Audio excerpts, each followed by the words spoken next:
Hello, weekend crafter. Welcome back to the Craft Time Studio. This is Ange, your weekend crafter, and for this weekend, I am making the first of my Christmas slabs. If this is something that interests you, I hope that you consider liking and subscribing to the Craft Time Studio for your weekend dose of crafts. For those new to my channel, I use a glass mat, and to clean it, I spray it with some alcohol and wipe it down. Next, I'm bringing out my custom colors. I'm using 3 custom colors here, so if you think that you'd like to recreate the combination, let me know in the comment section so that I can share the color recipes with you on my next video. I'm also bringing out my leaf and flower cutters.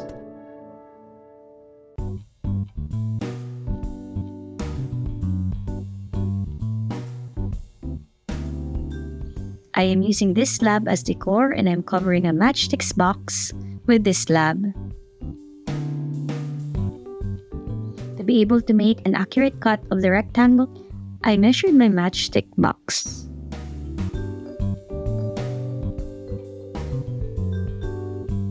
Now it's time to pass the clay through the roller. I wanted this to be a very thin slab as I will be attaching this to the box.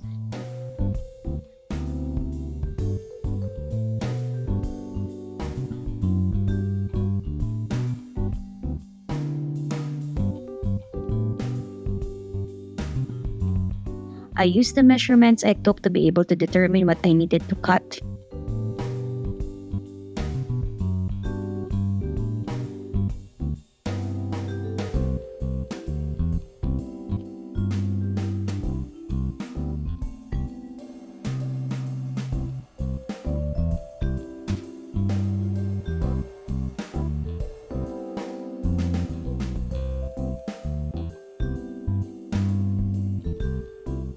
The first rectangle will be plain because I will attach this to the bottom of the matchbox.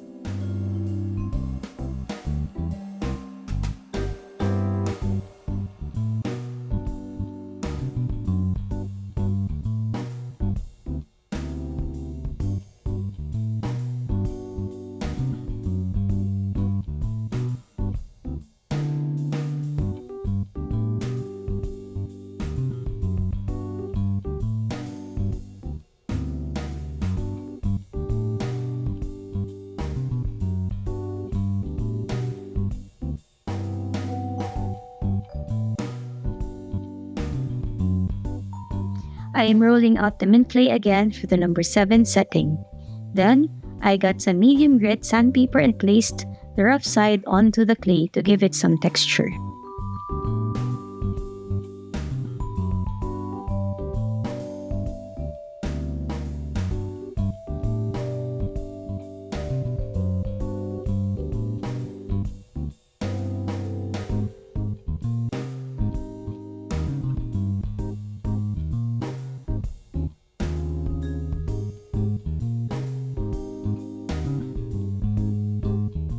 Now it's time to cut it in the same size as the first rectangle.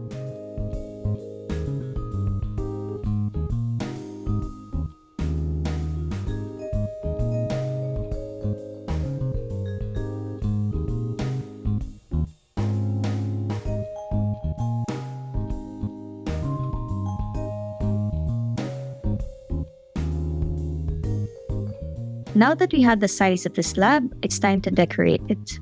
At this point, as I normally do, I'm just going to play some relaxing music so that you can enjoy the process of making the slab.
I really loved how this color combination turned out, and it really evokes a holiday feeling. After the slab is baked, I just used E7000 glue to attach it to the matchbox. I also covered a glass bottle with the exact same slab, popped in a holiday smelling candle, and now you have this functional Christmas decor. I am so in love with how this looks. I hope that you liked this color combination as much as I did. Have a crafty weekend. Bye!